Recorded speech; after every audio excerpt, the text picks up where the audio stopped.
Mark Carney just called for a new world order, but this didn't just come out of nowhere. So today I'm going to connect the dots to show you how we got here. Canada's selected Prime Minister, Mark Carney, was just in Beijing praising Xi Jinping's leadership. And he openly declared that a new strategic partnership with Communist China sets us up well for the new world order.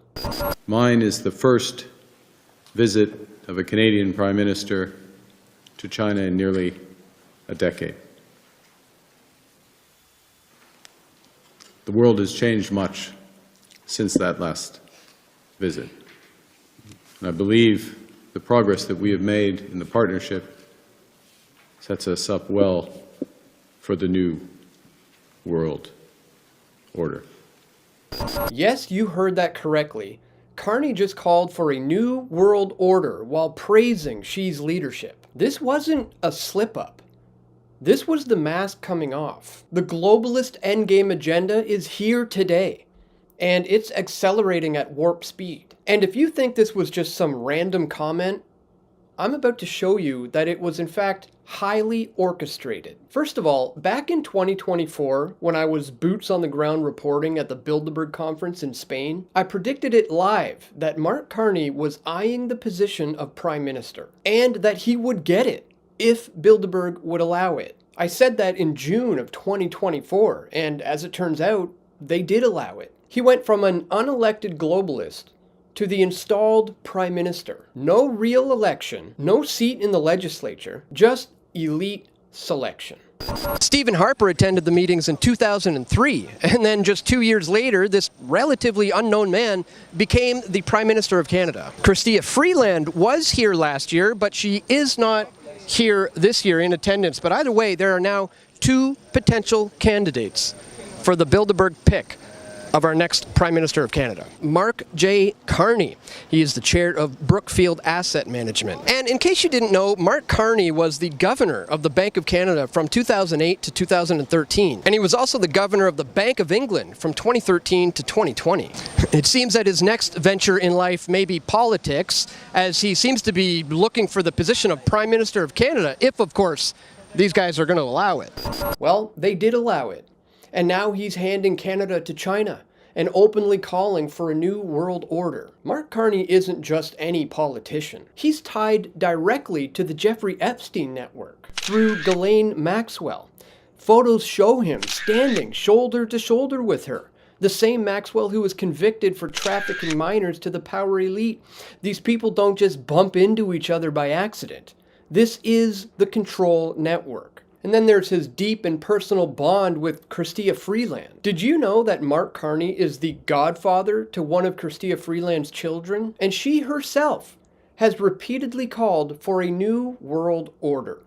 We need to recognize President Trump has said dozens of times he wants us to be the 51st state. I don't think any of us wants to be the leader who was asleep at the wheel and didn't get Canada defended, did not work with our democratic allies to protect our borders. They want to work with us.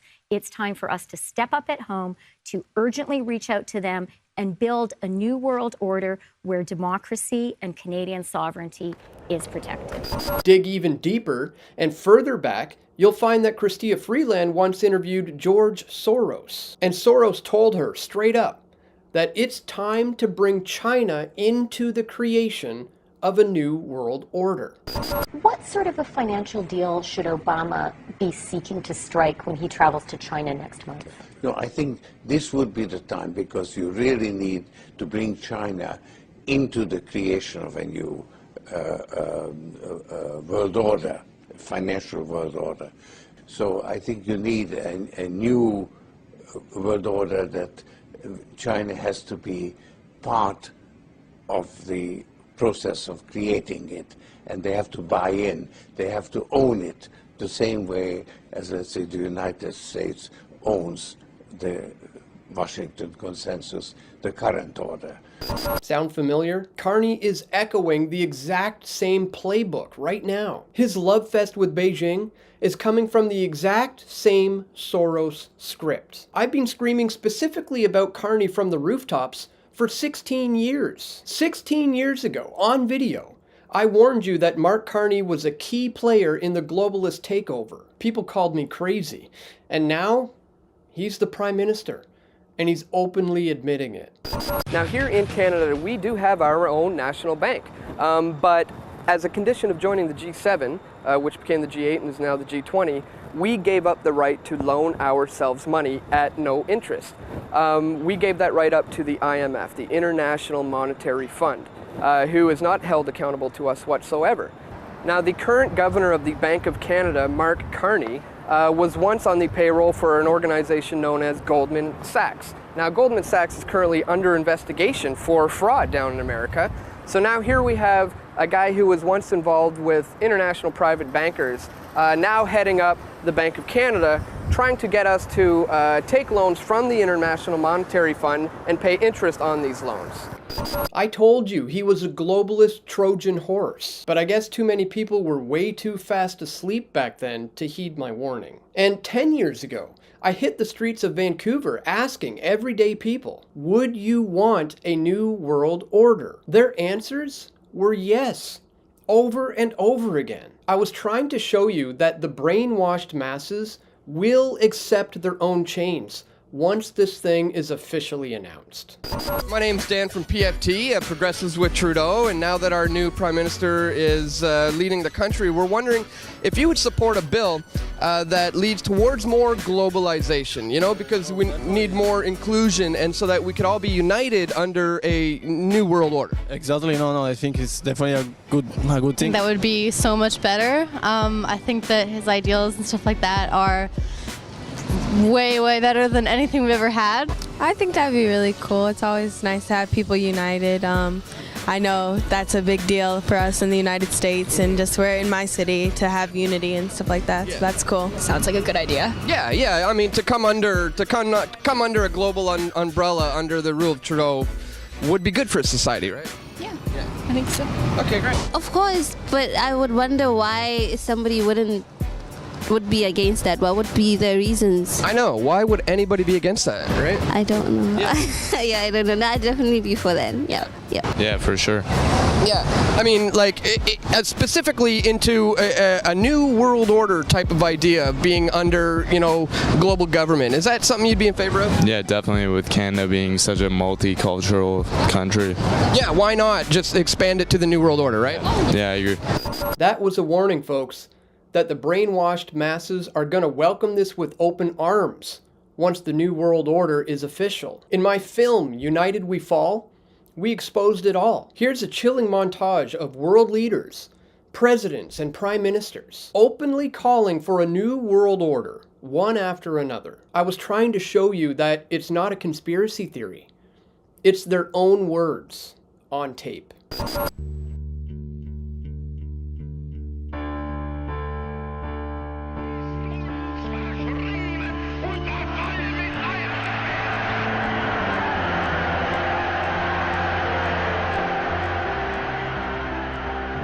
The hope that each of us has to build a new world order in which nations and peoples with different systems and different values can live together in peace. We have before us the opportunity to forge for ourselves and for future generations a new world order, a world where the rule of law, not the law of the jungle, governs the conduct of nations. Now we can see a new world coming into view. A world in which there is the very real prospect of a new world order. It is a big idea, a new world order, where diverse nations are drawn together in common cause to achieve the universal aspirations of mankind.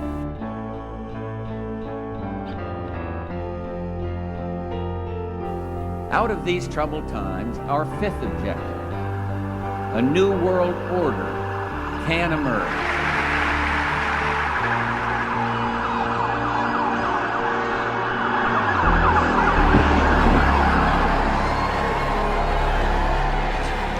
There is a chance for the President of the United States to use this disaster to carry out what his father, a phrase his father used, I think, only once, and hasn't been used since, and that is a new world order. There's a need for a new world order. In the next few years, a solution will emerge, that people will look into that cauldron and decide that they have to learn their limits. But I think that at the end of this administration, with all its turmoil, and at the beginning of the next, we might actually witness the creation of a new order. After 1989, President Bush said, and it's a phrase that I often use myself, that we needed a new world order. It is a new mindset that the world now needs. It is a real, global New Deal that we need, an ecological and an economic New Deal that we need. In the name of France, I call upon all states to join ranks in order to found the new world order of the 21st century. I think a new world order is emerging, and with it the foundations of a new and progressive era of international cooperation. We need a world of shared global rules, founded on shared global values. When we are successful, and we will be, we have a real chance at this new world order, an order in which a credible United Nations can use its peacekeeping role to fulfill the promise and vision of the UN's founders. The New World Order essentially is an agenda. It's a plan to unite the world into one, whether it be one world government, one world cash system, one world religion. It's all about uniting everything into one. Fast forward 16 years, and here we are, folks. They're not hiding it anymore. They're flaunting it. Carney was recently asked what he meant by this New World Order comment, and here's what he had to say. Yesterday when you met with Premier Lee, one of the things you said in the public remarks was this partnership with Canada and China, this new partnership, sets us up well for the New World Order. What did you mean by that? What is the New World Order? Well, it's a great question, Brian, because I think the world is still determining what that order is going to be. And let's be clear what we're talking about first and foremost, which is what are the trading, what is going to govern global trade?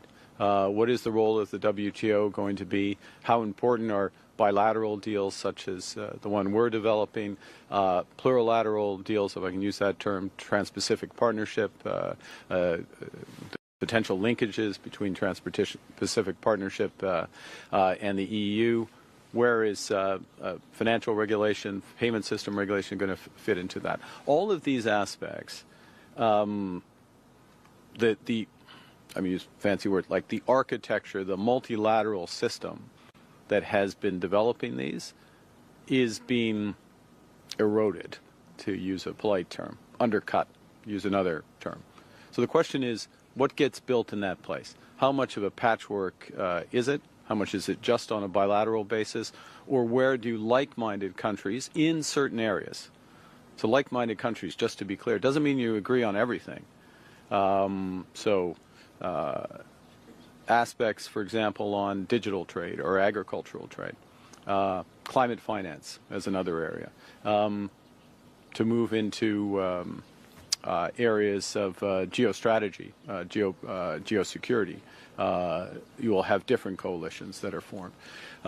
So what this partnership does is in areas, for example, of clean energy, conventional energy, agriculture, as we were just talking about, and financial services, which we've talked less about, but the evolution of the global financial system, the role of the renminbi over time, the evolution of cross-border payments. I know it all sounds very dry, except for your organization, which I think takes an interest in it. These are important elements of how the system is going to work. And look, the expectation is that rather than these being developed necessarily through the IMF, WTO, and other multilateral organizations, it is going to be coalitions that develop them, not for the world, but for subsectors of the world. Folks, this is the endgame agenda that I've been warning about. Centralized control with one elite order pulling the strings. And my friends, freedom is a choice.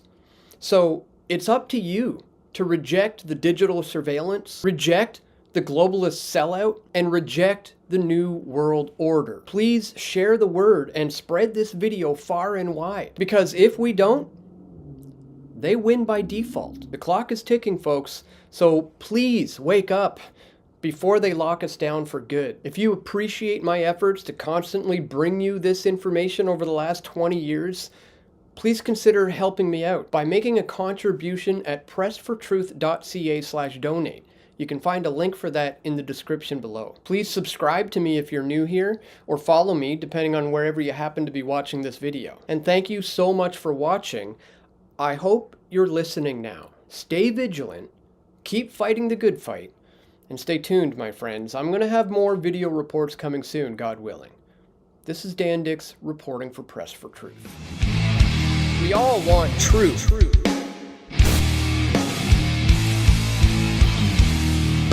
The truth will set you free.